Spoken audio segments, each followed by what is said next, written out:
Chapter 5 Euclid's geometry, जिसमें आज हम यूक्लिड्स की एक्सियम्स और पोस्टुलेट्स के बारे में पढ़ेंगे। तो चलिए शुरू करते हैं।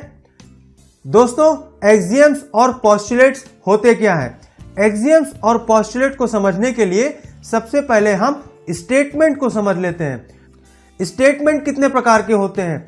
कोई भी स्टेटमेंट है या तो वो ट्रू होगा या तो वो फॉल्स होगा। एक और तरह का स्टेटमेंट होता है जिसे हम कहते हैं मे बी।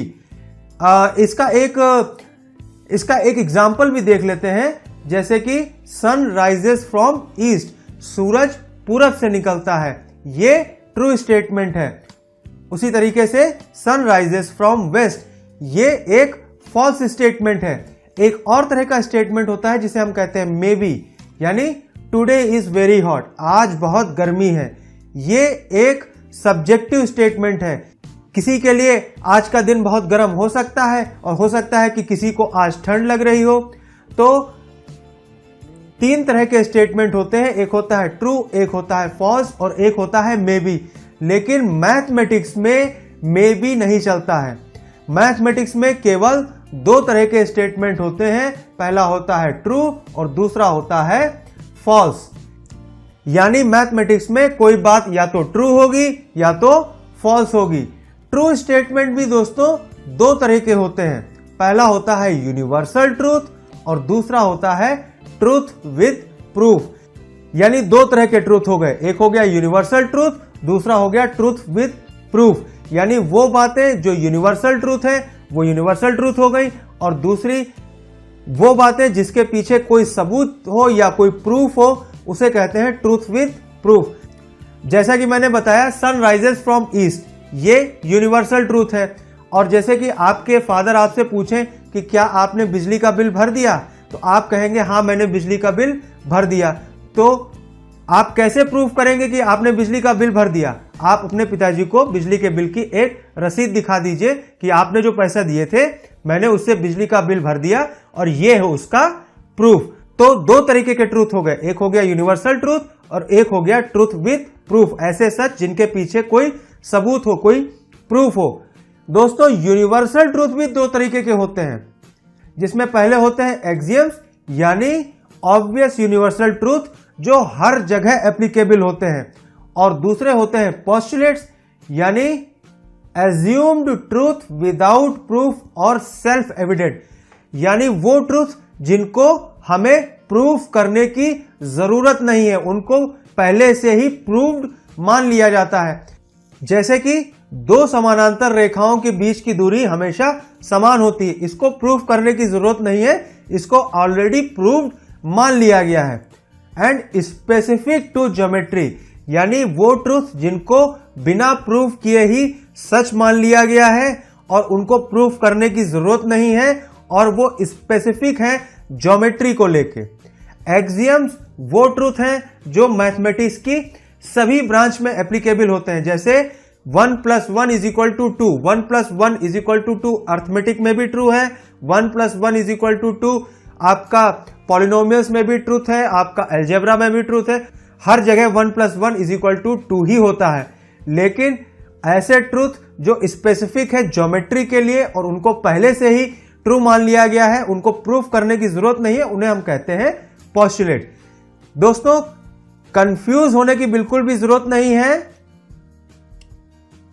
एक्सियम्स यानी ऑब्वियस यूनिवर्सल ट्रूथ जो हर जगह एप्लीकेबल है, और पोस्टुलेट्स यानी एज्यूम्ड ट्रूथ विदाउट प्रूफ और self evident and specific to geometry.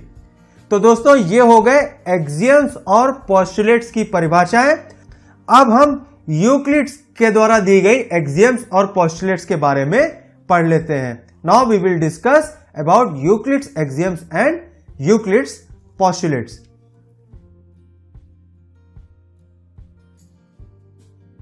दोस्तों, यूक्लिड्स की एक्सियम्स।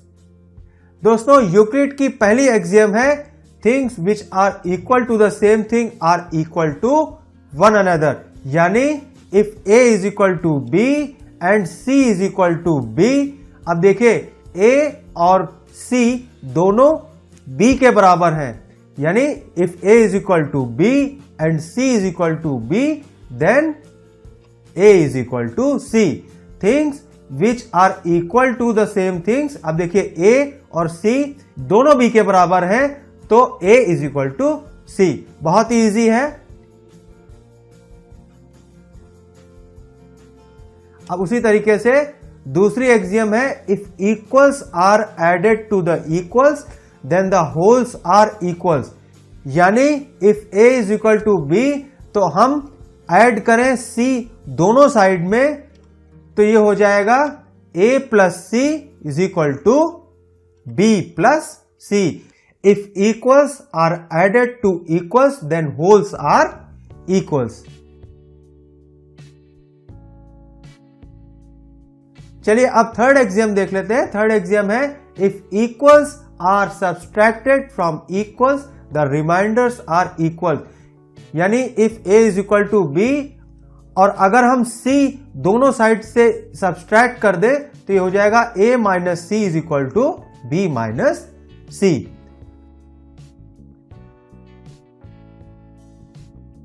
तो दोस्तों ये हो गई यूक्लिड की थर्ड एक्सियम। अब हम फोर्थ एक्सियम देख लेते हैं। फोर्थ एक्सियम है, things which coincide with one another are equal to one another. यानी वो चीजें जो एक दूसरे को कोइंसाइड करती हैं, एक दूसरे को ओवरलैप करती हैं, एक दूसरे के बराबर होती हैं। अब जैसे एक एग्जांपल देख लेते हैं, ये है लाइन PQ और यही लाइन QP भी है। Line PQ coincide with line QP, then PQ is equal to QP। Things which coincide with each other are equal to each other. उसी तरीके से यहां पर ये एक एंगल है ABC, और दोस्तों यहां पर यही एंगल है angle CBA। Angle ABC coincide with angle CBA, then angle ABC is equal to angle CBA। Things which coincide with each other are equal to each other. दोस्तों उसी तरीके से हमारा फिफ्थ एक्सियम है, the whole is greater than the part. दोस्तों ये है हमारा एक रेक्टेंगल A। अब इस रेक्टेंगल का एक पार्ट है रेक्टेंगल B, तो rectangle A will always be greater than rectangle B। Whole is always greater than its part. दोस्तों जो छठी एक्सियम है वो कहती है, things which are double of the same things are equal to one another। यानी if A is equal to 2B and C is equal to 2B, then A is equal to C। Things which are double of the same things are equal to one another। उसी तरीके से सातवीं axiom है, things which are half of the same things are equal to one another। यानी if A is equal to B by 2 and C is equal to B by 2, then A is equal to C। A is equal to C। Things which are half of the same things are equal to one another। तो दोस्तों ये हो गई हमारी Euclid's की axioms. अब हम पढ़ लेते हैं यूक्लिड्स की पोस्टुलेट्स। यूक्लिड्स की 5 पोस्टुलेट्स हैं, उनको हम पढ़ लेते हैं। जैसा मैंने बताया, postulate is equal to assume truth without proof, जिनको पहले से ही प्रूफ मान लिया गया है, एंड स्पेसिफिक टू ज्योमेट्री। तो दोस्तों यूक्लिड की पहली पोस्टुलेट देख लेते हैं। पहली पोस्टुलेट है, ए straight line may be drawn from one point two another. यानी दो अगर कोई पॉइंट है तो उनके बीच में एक स्ट्रेट लाइन खींची जा सकती है। इसका मतलब यह हुआ कि अगर हमारे पास कोई 2 पॉइंट हैं तो उनके बीच में कम से कम एक रेखा तो खींची ही जा सकती है। और दोस्तों यूक्लिड ने बिना मेंशन किए हमेशा ये एज्यूम किया कि 2 पॉइंट्स के बीच में केवल एक ही रेखा खींची जा सकती है। यानी अगर हम कोई 2 पॉइंट्स ले लें, कहीं पे भी 2 पॉइंट्स ले लें, तो उनके बीच में एक सिंगल रेखा, एक यूनिक लाइन खींची जा सकती है। तो पहली पोस्टुलेट से एक एक्सियम निकल के आती है और वो एक्सियम ये है कि कोई भी आप दो पॉइंट लीजिए, उनके बीच में एक यूनिक रेखा खींची जा सकती है। यानी दोस्तों पोस्टुलेट 1 ये कहती है कि अगर हमारे पास दो पॉइंट हैं तो उनके बीच एक रेखा खींची जा सकती है, और इससे ये एक एक्सियम निकल के आती है कि दो पॉइंट से एक यूनिक रेखा खींची जा सकती है। यानी कोई अगर हमारे पास दो पॉइंट हो तो उनसे केवल एक रेखा खींची जा सकती है, दो रेखाएं उनसे नहीं खींची जा सकती। चलिए इसका मैं एक एग्जांपल भी दे देता हूं। दोस्तों ये एक पॉइंट है A और ये एक पॉइंट है B। अब A से बहुत सारी रेखाएं जा रही हैं और B से बहुत सारी रेखाएं जा रही हैं। अब एक ऐसी रेखा खींचिए जो A और B दोनों से होकर जाए, तो ये एक रेखा हो गई। तो दोस्तों कितनी रेखाएं हैं जो पॉइंट A से B की तरफ जा रही हैं? केवल एक, वो है लाइन AB। और कितनी रेखाएं हैं जो पॉइंट B से A की तरफ जा रही हैं? वो भी केवल एक, और वो है लाइन AB। यानी दो पॉइंट से एक यूनिक रेखा खींची जा सकती है, और कोई दो पॉइंट है उनसे एक रेखा खींची जा सकती है। तो इस तरीके से ये स्टेटमेंट एक सेल्फ एविडेंट हो गया, और इसको हम एक एक्सियम की तरह ले सकते हैं।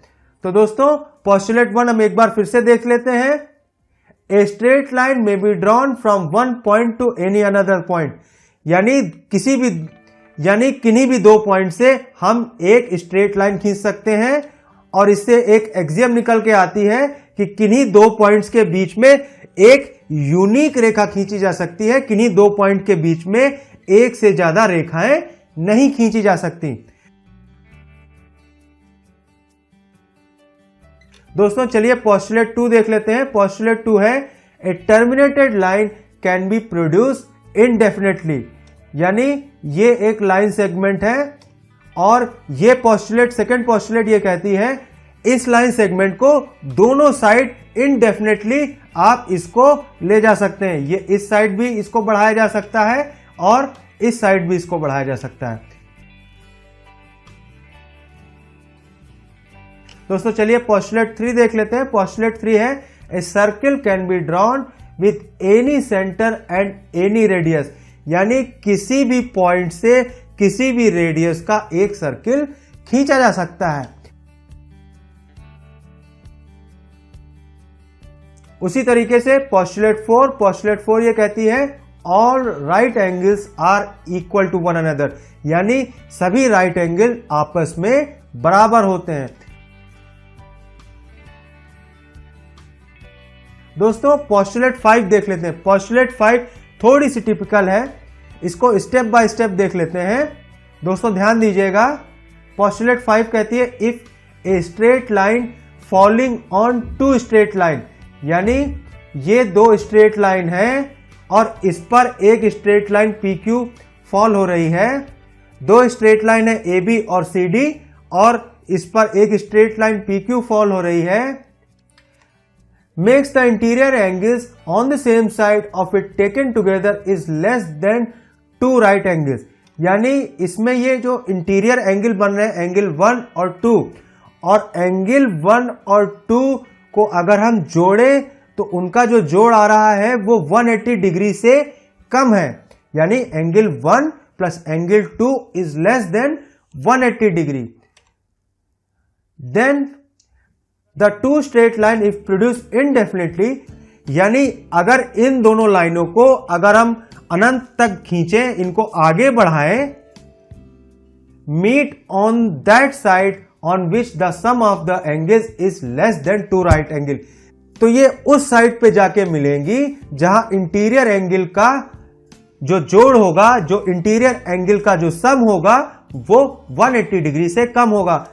तो दोस्तों इस तरीके से लाइन AB और लाइन CD जो है वो left side of PQ intersect करेंगी। अब दोस्तों इस फिगर को उठा के हम जरा ऊपर रख लेते हैं।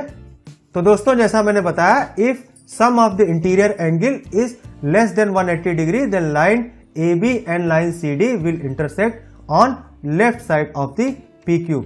उसी तरीके से अगर एंगल 1 और एंगल 2 इनका सम जो है वो 180 डिग्री होगा तो लाइन AB जो है वो लाइन CD के पैरेलल होगी। तो दोस्तों ये थी पोस्टुलेट 5। तो दोस्तों जैसा कि आप देख सकते हैं पोस्टुलेट 1 से लेके पोस्टुलेट 4 बहुत इजी है, लेकिन पोस्टुलेट 5 थोड़ी कॉम्प्लेक्स है, इसीलिए इसको हम डिटेल में अपने अगले वीडियोस में, फ्यूचर वीडियोस में डिस्कस करेंगे। चलिए आगे बढ़ते हैं। दोस्तों यूक्लिड्स ने अपनी इन एक्सियम्स और पोस्टुलेट्स के जरिए कई थ्योरम्स डेवलप की।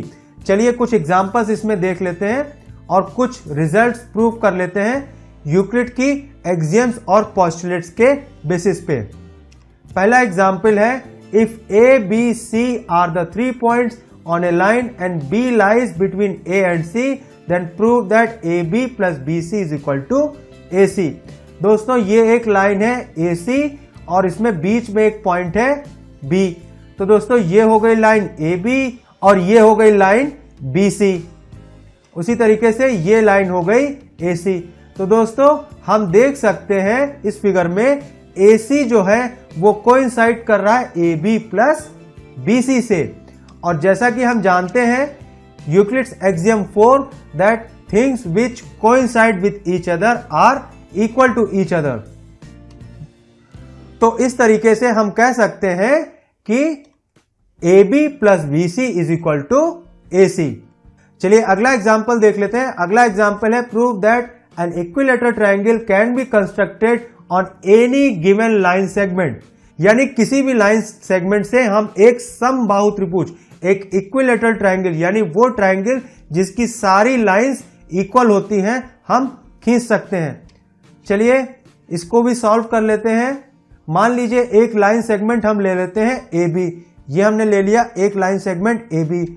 अब हम क्या करेंगे, यूक्लिड की पोस्टुलेट को यूज करते हुए एक सर्किल खींचेंगे पॉइंट ए से ए बी रेडियस का। तो ये हमने पॉइंट ए से ए बी रेडियस का एक सर्किल खींचा। उसी तरीके से हम पॉइंट बी से एक सर्किल खींचेंगे बी ए रेडियस का। तो ये हमने पॉइंट बी से एक सर्किल खींच लिया बी ए रेडियस का। अब मान लीजिए ये जो सर्किल है ये इंटरसेक्ट करते हैं पॉइंट सी पर। तो ये हो गया हमारा पॉइंट सी। अब हम लाइन सेगमेंट खींच लेंगे ए सी और बी सी। तो हमने ये एक लाइन सेगमेंट खींच लिया ए सी और अब हमने बी से एक लाइन सेगमेंट खींच लिया बी सी। अब देखिए ए बी जो है वो ए सी के इक्वल है क्योंकि ये दोनों इसका रेडियस है। उसी तरीके से बी सी जो है वो बी ए के इक्वल है क्योंकि ये इसका एक रेडियस है। तो जैसा मैंने बताया A B is equal to A C क्योंकि दोनों रेडियस हैं एक ही सर्किल के। उसी तरीके से A B is equal to B C, ये भी दोनों रेडियस है एक ही सर्किल के। तो दोस्तों उसी तरीके से यूक्लिड की एक्सियम बताती है that things which are equal to the same things are equal to one another. तो इस तरीके से हो जाएगा A B is equal to B C is equal to A C, यानी तीनों लाइनें आपस में बराबर हो गई। So triangle A B C is a equilateral triangle. तो दोस्तों यहां पर ये प्रूफ हो गया। अब दोस्तों चलिए एक थ्योरम प्रूफ कर लेते हैं that two distinct lines can not have more than 1 points in common. यानी दो अलग अलग लाइनों के बीच में एक से ज्यादा कॉमन पॉइंट्स नहीं हो सकते। चलिए दोस्तों इसको सॉल्व कर लेते हैं। मान लीजिए दो लाइनें हैं L1 और L2 और मान लीजिए उनके बीच में दो कॉमन पॉइंट हैं A और B। तो इस तरीके से L1 के दो पॉइंट हो गए A और B और L2 के भी दो पॉइंट हो गए A और B। तो दोस्तों इस तरह से L1 और L2 दोनों जो हैं A और B से होकर जाएंगी। यही तो इसका मतलब हुआ। यानी L1 और L2 अगर A और B पे क्रॉस कर रही हैं तो L1 पर भी A और B होगा और L2 पर भी A और B होगा। यानी L1 और L2 दोनों A और B उससे होकर जाएंगी। लेकिन यूक्लिड की एक्सियम्स के अनुसार कोई भी दो पॉइंट से सिर्फ एक ही लाइन जा सकती है। There can be a unique line passing through two different points. तो इस तरीके से ये जो हमारा एजम्पशन था कि दो लाइंस दो डिस्टिंक्ट पॉइंट से होके जा रही हैं, ये गलत साबित हो जाता है। तो इस तरीके से ये प्रूफ हो गया कि दो डिस्टिंक्ट लाइन के बीच में केवल एक ही कॉमन पॉइंट हो सकता है, एक से ज्यादा कॉमन पॉइंट नहीं हो सकते। बहुत ही सिंपल है, एक बार मैं फिर से समझा देता हूं। मान लीजिए दो लाइन है, वो 2 पॉइंट से क्रॉस होके जा रही हैं। 2 पॉइंट है ए और बी, तो इसका मतलब ये हो गया कि ए और बी से 2 लाइनें फिर पास होंगी, L1 और L2, और ऐसा हो नहीं सकता। 2 पॉइंट से एक से ज्यादा लाइन पास नहीं हो सकती। इसी तरीके से दो अलग अलग लाइन हैं, उनके बीच में एक से ज्यादा पॉइंट्स कॉमन नहीं हो सकते। तो दोस्तों इस वीडियो के लिए इतना ही। उम्मीद है आपको ये वीडियो पसंद आया होगा। दोस्तों अगले वीडियो में हम सॉल्व करेंगे exercise 5.1 question number 1 to question number 3। दोस्तों thank you for watching this video. उम्मीद करता हूं आपको ये वीडियो पसंद आया होगा। दोस्तों अगर आपको ये वीडियो पसंद आया हो तो प्लीज मेरे वीडियो को लाइक करें, अपने दोस्तों के साथ शेयर करें, मुझसे जुड़े रहें, मेरे चैनल को सब्सक्राइब करें। आपको ये वीडियो कैसा लगा मुझे कमेंट सेक्शन में जरूर बताएं। Thank you so much and take care.